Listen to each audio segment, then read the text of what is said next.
It's been almost a month since I last covered Pendle Finance, and the focus of the video then was to discuss the Pendle token.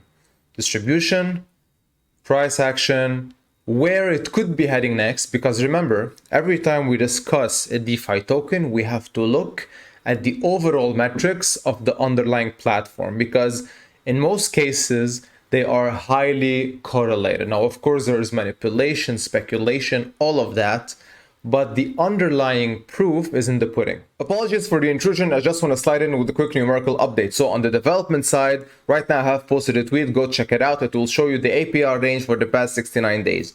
Spoiler alert, about 50% plus on USDC contribution. On the testing side of things, so the dApp side of things, here is the mock-up. You connect your wallet, you will see the first version of the vault. You click on it, as you can clearly see, and then you will be prompted in where you could make your deposit, claim whenever there's something to claim, and then withdraw if you wish to remove your money. More details on this coming in soon. So last time I covered this, Pendle was approximately somewhere here, right? It was around the high of $7, close to 7.5. Now it did correct ever since I covered this, and it dropped to somewhere around $4. Now, when this happened, you had so many people come online through YouTube and Twitter and fudding. I'm gonna use the word FUD here because they were just saying that, okay, the dump is coming, the eigenlayer airdrop was a shit show, and now because of this, Pendle is gonna take the short end of the stick, and that's the only reason why people bought into Pendle. Now, as you can clearly see based on the chart, there has been quite a nice recovery, almost back to the level where I covered it first, and now it corrected a bit down again. Here's the thing, when people talk about price action, just by looking at a few things like holders selling, the narrative behind it, or even potentially big boys cashing out, that's approximately 15% of what they should be looking at, and that's short level of top of the iceberg information, and that's not something that you should follow. There are so many things that we should be looking at Pendle Finance, and today we're going to talk about the data that most people tend to overlook. Now, the first thing I want to mention is that the narrative behind the LRTs and the points gathering, it's still pretty much ongoing.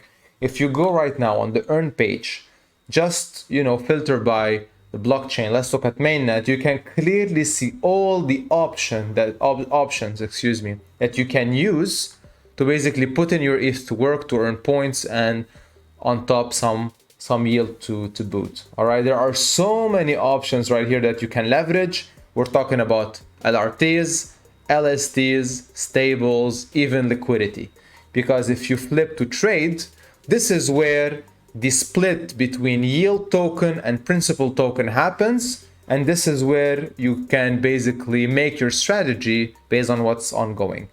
But the underlying take here is that the narrative is still pretty strong, and most people who are coming up with projects around ETH mainly as an asset class, they are using Pendle to basically broadcast it.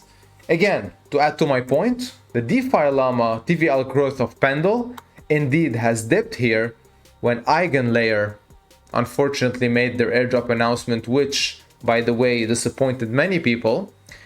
They tried to make amends, and then boom, the growth shot up from 4 billion-ish to above 6 billion right now. So the idea that one huge DeFi protocol can collapse in terms of price action just because of one other project that disappointed people is very much, blown out of proportion. And unfortunately, yes, there are short-term repercussions, but potentially those repercussions are good opportunities to accumulate more. Now, speaking of accumulation, if you come here and you look at the lock token. So now what I want to see here is I want to see that there are more people buying up that Pendle and potentially committing, because if you lock in your Pendle, you earn vPendle. So that's the receipt token, which in turn can qualify you to earn more yield based on whatever pool you decide to enter. Is that growing? It is indeed. Now this chart, which shows you the net stake and the cumulative growth, doesn't really show it quite clearly because the growth was more accelerated at the beginning and now it's slowed down a bit. But if I were to compare the amount of tokens today locked in versus a month ago when I did the video, it's about a 7% growth. I'm gonna keep monitoring this because potentially I want to do an update every month. Then we will be seeing if that amount in the Pendle contract is growing or, you know, dropping down. Now, the goal that I want to get is that I'm writing a query that will, you know, ease up the process. So just show us on a month-to-month basis the chart, you know, of the amount of tokens that are either going up or down. And that's something I am currently in the process of doing, which would help, you know, really well in this case, showcase all of this. Now, yes, sure, the amount of Pendle is growing, but does this mean that there's more activity on-chain versus on CEXes? Let's look at this quickly. Now, CoinGecko tells us that the majority of volume that is coming in, you know, for Pendle is on centralized exchanges. Now, if I come here and if I filter out from top to bottom in terms of highest to lowest, it will show you that the highest right now is indeed Binance at 14.9 mil in 24-hour volume. Now, of course, we're in the weekend, that volume will shoot up significantly, but the idea is that if you compare this, for example, to DEX volume, which we can, by the way, do, if we come here, we enter the contract of Pendle, and then it will show us that it's mostly traded on Uniswap. Remember, that combines the Ethereum pool and the Arbitrum pool overall. Oh no, it's not this one. Sorry, this one just talks about Ethereum. But still, there is about 2 million in 24-hour volume, right, on chain. So yes, the centralized exchange volume is much higher, obviously, but there's still some activity happening on chain, which means that it's a combination of arbitrage bots, of course, that take advantage of price movements between centralized and decentralized exchanges. And at the same time, you have people buying in that Pendle instead of buying that on Binance and then bridging it over. I'm sure this is happening, but the easiest way is to just bind it or Arbitrum, for example, or ETH, and then lock it up. So I think the conclusion that we can, you know, circle back to at the end of the day is that Pendle Finance is pretty much the leading DeFi protocol, you know, minus, of course, Lido, Aave, and Compound, the big boys, and eigenlayer potentially, because those are, you know, operating around one specific narrative.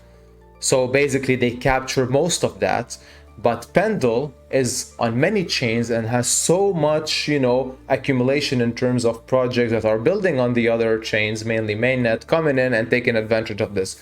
So you have this huge DeFi protocol with a token that has utility. Now, governance aside, I would buy Pendle at a cheap price, lock it up and earn more yield. So to come here and say that the price is dumping and because, you know, it was purely speculative and there was some disappointment and that's it, is, you know, inherently false. There are so many things to look at, and we just looked at growth in terms of people's commitment by locking up the tokens. But at the same time, yes, of course, speculation is still at the high end of the stick, unfortunately, due to more volume on CEXes, namely Binance, and due to the recent approval of the Ethereum ETF, which also boosted the price, of course, because remember, this is paired with ETH, so ETH shot up, Pendle got up as well. But at the end of the day, you have to make the decision if buying up Pendle from a cost-efficient point of view is worth it to earn that additional yield if you are committed to keep using the platform. If that's yes, then you would follow the chart, and whenever there's opportunity, you would capitalize on this. If that's a no, if you just want to speculate, then just follow the trends. We do have a Telegram group, link will be below, and with that, see you in the next one. Have a good one.